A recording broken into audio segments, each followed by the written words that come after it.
अतीक अहमद और उसके भाई को पुलिस की मौजूदगी में जिस तरह से मौत के घाट उतारा गया, इससे मुख्यमंत्री आदित्यनाथ का वजूद बड़ा नहीं हुआ है, उल्टा उत्तर प्रदेश पुलिस कमजोर साबित हुई है। वो नहीं चाहते कि तू खबर की तह तक पहुंच, क्योंकि खबरों की इन्हीं गहराइयों में छिपा है राजनीति का असली खेल। न्यूज़ चक्र खबर की गहराइयों को टटोलता।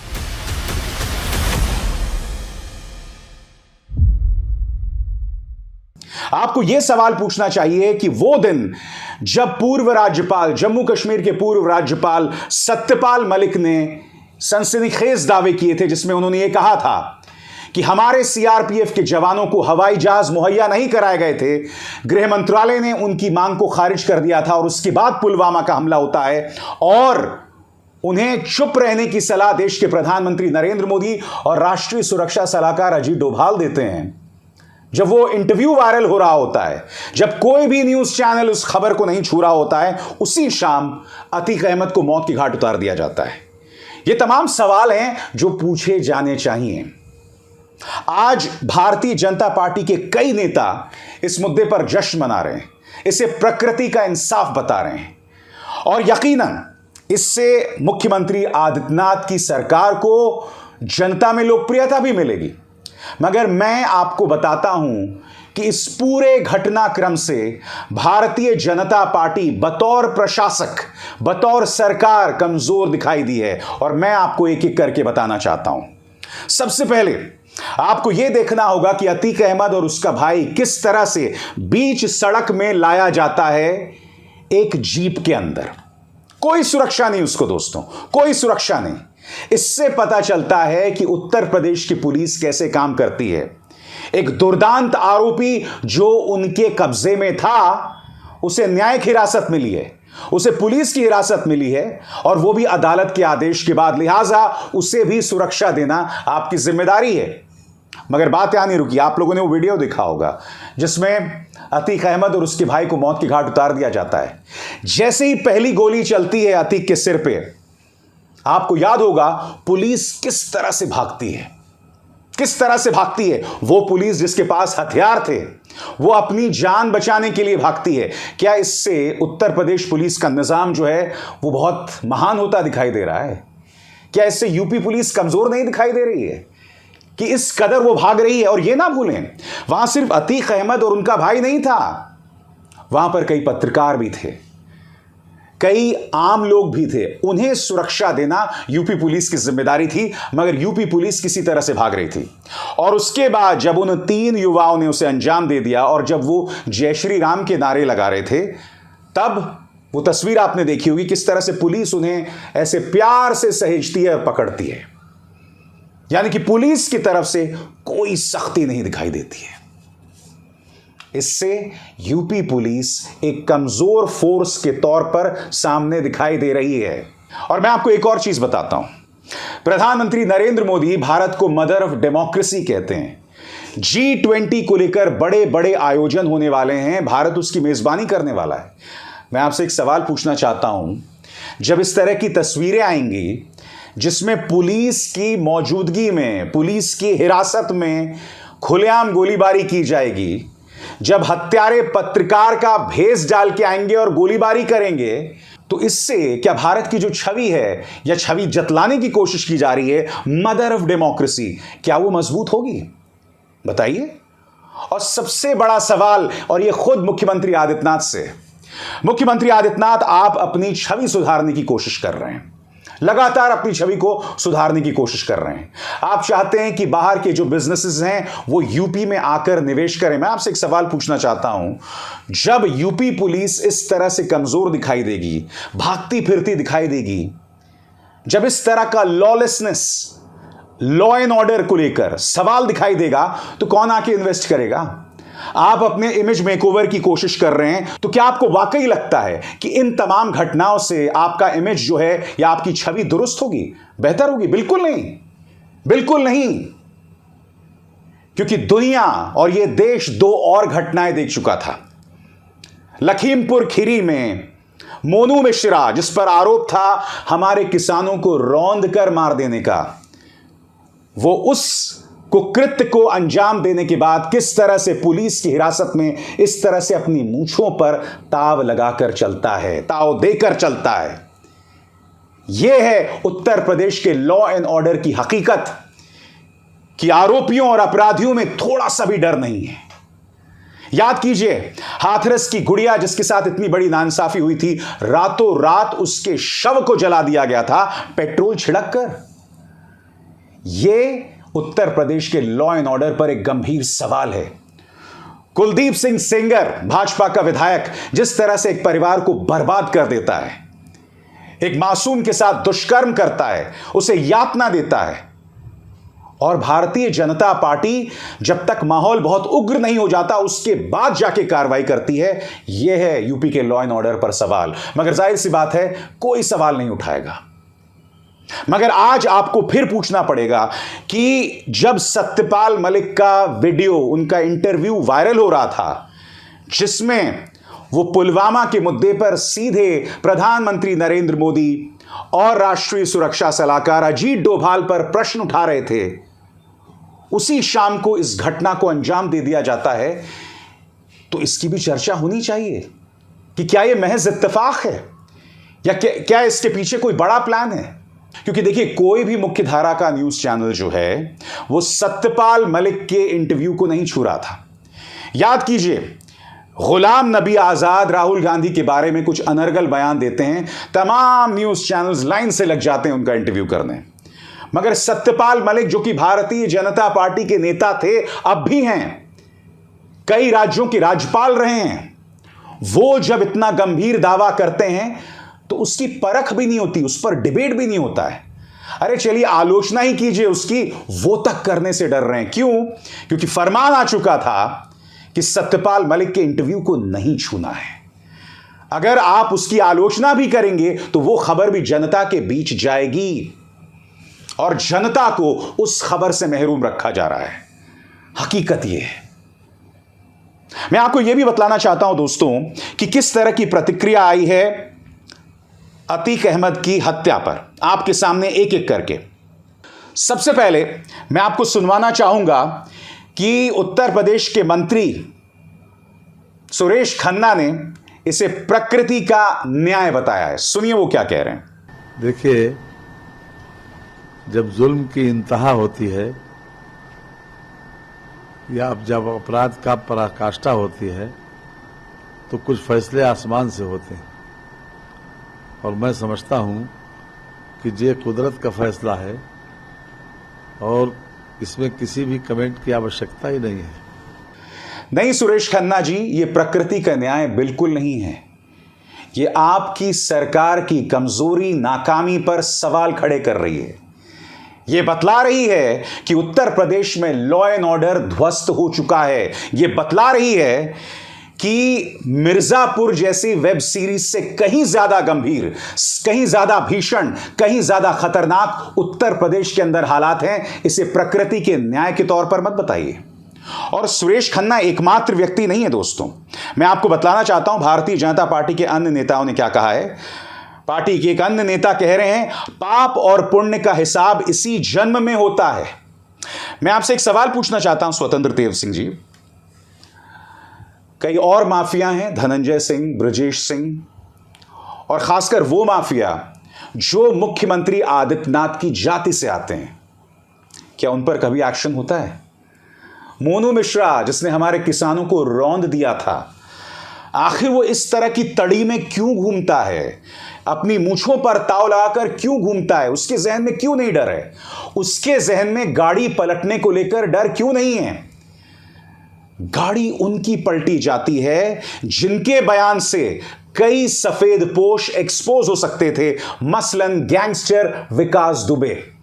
उसकी गाड़ी पलटा दी गई। कौन विकास दुबे? वो विकास दुबे जिसकी उत्तर प्रदेश पुलिस में बहुत ज्यादा पैठ थी। वो गैंगस्टर विकास दुबे जिसके रिश्तेदारों की शादी में मुख्यमंत्री आदित्यनाथ के करीबी नौकरशाह जाया करते थे। याद कीजिए दोस्तों, विकास दुबे क्यों भगौड़ा हुआ था? क्योंकि उसने हमारे यूपी पुलिस के कई जवानों को मौत के घाट उतार दिया था। मगर उससे पहले एक डीएसपी यूपी पुलिस के आला कमान को लगातार खत लिख रहा था कि विकास दुबे और वहां का थाना इंचार्ज मिले हुए हैं और वो ज्यादती कर रहे हैं, और फिर विकास दुबे कई पुलिस वालों को मौत के घाट उतार के भाग गया।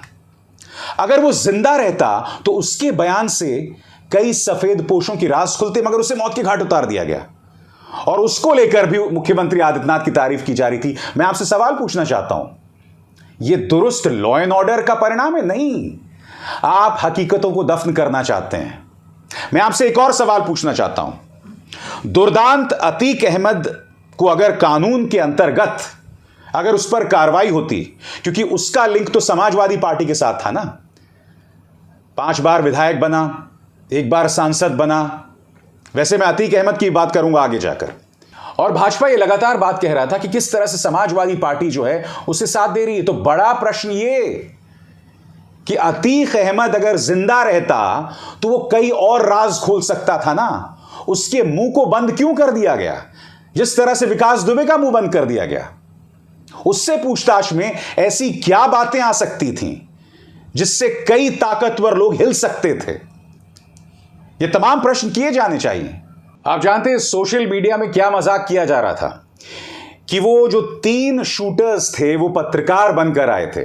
सोशल मीडिया में यह मजाक किया जा रहा है कि गोदी मीडिया को उनके 3 एंकर्स मिल गए हैं, क्योंकि इन तीनों ने तो महज गोलियां चलाई हैं। गोदी मीडिया के एंकर्स तो रोज देश की नसों में जहर भरने का काम करते हैं। ये लोग तो इन 3 अपराधियों से कहीं ज्यादा दुर्दांत हैं, गोदी मीडिया के एंकर्स। लिहाजा इन 3 लोगों ने जिन्होंने शूट किया वो बाद में जाके एंकर्स बन सकते हैं। इस बात को लेकर तंज कसा जा रहा है, मजाक किया जा रहा है। दोस्तों, लगातार ये खबरें आ रही थी और खुद मीडिया कह रहा था अतीक अहमद का एनकाउंटर कब, इस तरह के बाकायदा कार्यक्रम किए गए हैं। मैं आपसे एक सवाल पूछना चाहता हूं, यह वो देश है जिसे मदर ऑफ डेमोक्रेसी इसलिए कहा जाता है कि चाहे अफजल गुरु हो, चाहे अजमल आमिर कसाब हो, हर व्यक्ति न्यायिक प्रक्रिया से गुजरता है और फिर उसे फांसी दी जाती है ताकि कोई शिकायत ना करे। मगर अगर इस तरह से जंगल राज होगा जहां न्यायालयों की औचित्य खत्म हो जाएगा, कोर्ट्स के मायने खत्म कर दिए जाएंगे, तो हम मदर ऑफ डेमोक्रेसी कैसे बनेंगे भाई? इस सवाल का जवाब दीजिए, क्या अब न्यायालयों के कोई मायने नहीं हैं? दोस्तों, एएनआई के इस इंटरव्यू के मुताबिक एक शूटर का नाम है लवलेश तिवारी और उनके पिता का नाम है यज्ञ तिवारी। यज्ञ तिवारी यहां पर 2 बातें कह रहे हैं। पहली बात वो ये कह रहे हैं कि उनका बेटा ड्रग एडिक्ट था, नशा करता था, और दूसरी बात, कुछ दिनों पहले एक औरत को मारने पीटने को लेकर, सड़क पर एक औरत को मारना पीटने को लेकर इस पर आरोप था, जिसके चलते वो जेल गया था। ड्रग एडिक्ट और महिलाओं को मारने वाला। और अभी से जिन 3 लोगों ने मौत के घाट उतारा है, कई अंधभक्त उन्हें अपना हीरो मानने लगे। मैं आपसे सवाल पूछना चाहता हूं, चलिए लवलेश तिवारी तो जुर्म की दुनिया में बहुत नीचा है और उसकी कोई तुलना ही नहीं की जा सकती अतीक अहमद जैसे दुर्दांत व्यक्ति से, नहीं, बिल्कुल नहीं। मगर यह व्यक्ति हीरो है तुम्हारा, जो एक ड्रग एडिक्ट है, जिस पर यह आरोप, उसके अपने पिता के मुताबिक यह आरोप है कि उसने एक महिला को मारा था, जिसके चलते वो जेल गया था। ये अब हीरोज हैं हमारे। अब हम इन चीजों की तारीफ करेंगे जहां पर लॉ एंड ऑर्डर की इस तरह से धज्जियां उड़ाई जाएंगी। मैं जानता हूं आप में से कई लोग कह रहे होंगे कि भाई अतीक अहमद के लिए तुम क्यों आंसू बहा रहे हो? बिल्कुल नहीं बहा रहा हूं। मेरे पिछले कार्यक्रम खगालिए कि मैंने अतीक अहमद के बारे में क्या कहा है, मैंने उनके बेटे के बारे में क्या कहा था। क्योंकि जब उमेश पाल की हत्या की गई थी तब अतीक अहमद का बेटा वहां दिखाई दिया था और मैंने कहा था कि जुर्म की ये दुनिया, जुर्म का ये रास्ता तुमने चुना था, तुम्हारा ये हश्र हुआ, इसमें मुझे हैरत नहीं है। इसी तरह से अतीक अहमद पर जो आरोप था, जिस तरह से राजू पाल विधायक को मौत के घाट इसने उतारा था, जिस तरह से तमाम जो जुर्म, तमाम जो अपराध इसके साथ जुड़े हुए थे, जिस तरह से इसने अपने रसूख, अपने ताकत का इस्तेमाल करके कमजोरों पर अत्याचार किया, जाहिर सी बात है यही इनका हश्र होना था। अतीक अहमद अगर इस देश की राजनीतिक व्यवस्था का दुरुपयोग करके 5 बार विधायक बना और 1 बार सांसद बना, तो यह इस देश के लोकतंत्र पर सवाल है कि आखिर ऐसा दुर्दांत व्यक्ति कैसे एक विधायक और एक सांसद बना, आखिर कैसे शहाबुद्दीन एक सांसद बन जाता है। मगर फिर सवाल यह भी किया जाना चाहिए कि बृजेश सिंह और धनंजय सिंह जैसे माफियाओं को आखिर क्यों सत्ताधारी बीजेपी का संरक्षण मिलता है, अगर समाजवादी पार्टी या आरजेडी शहाबुद्दीन, अतीक अहमद या अंसारी को संरक्षण दे रहे होते हैं। इस हमाम में सब नंगे हैं, जिसका जिससे फायदा निकल रहा है वो फायदा निकाल रहा है, हकीकत यह है।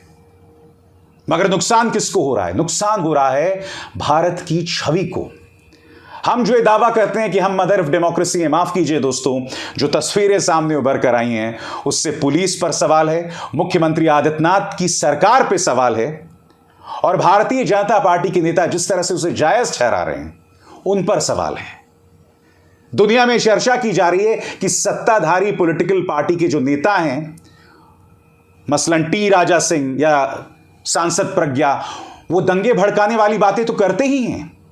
अब जब इस तरह से एनकाउंटर किया जाता है पुलिस की मौजूदगी में, तो उसे जायज ठहराने के लिए प्रकृति के कानून पाप और पुण्य की बात कर रहे हैं।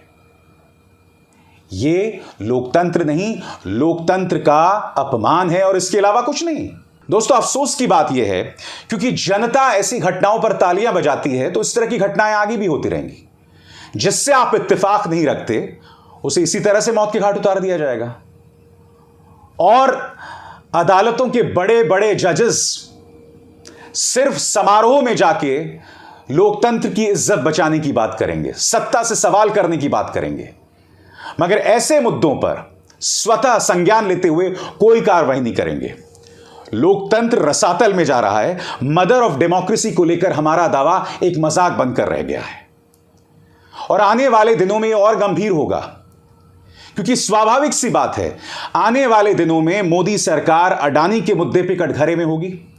सत्यपाल मलिक ने जो दावे किए हैं पुलवामा के मुद्दे पर, जिसमें शहादत के मुद्दे पर भारतीय जनता पार्टी की पोल खुलती दिखाई देती है और उससे भटकाने के लिए कई चीजें की जा रही हैं, जिस तरह से विपक्ष के नेताओं पर दबाव डाला जा रहा है, जिस तरह से तेजस्वी यादव, राहुल गांधी, अरविंद केजरीवाल की गिरफ्तारी की नींव तैयार की जा रही है, स्वाभाविक सी बात है कि अगले 1 साल में इसी तरह की हरकतें होंगी।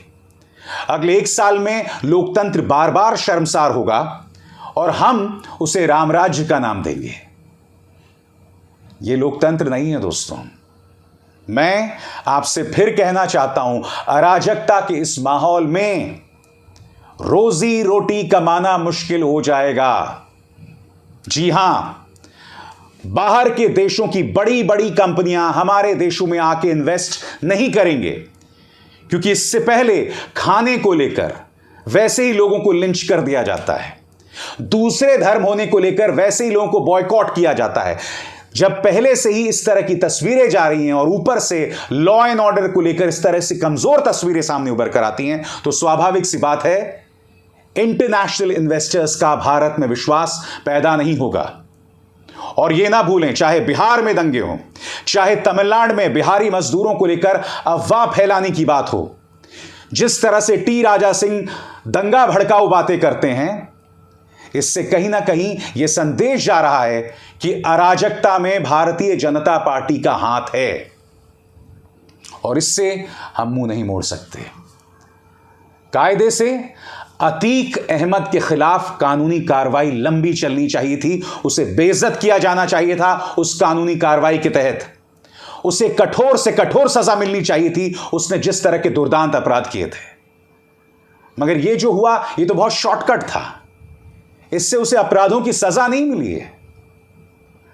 बहरहाल वो 3 लोग जिन्हें पकड़ा गया है, उन्होंने ये काम किसके कहने पर किया है, इस पर भी सवाल उठाया जाना चाहिए। दोस्तों, कौन है इसके पीछे? मैं उम्मीद करता हूं ये राज सामने आएगा। अभिसार शर्मा को दीजिए इजाजत। नमस्कार।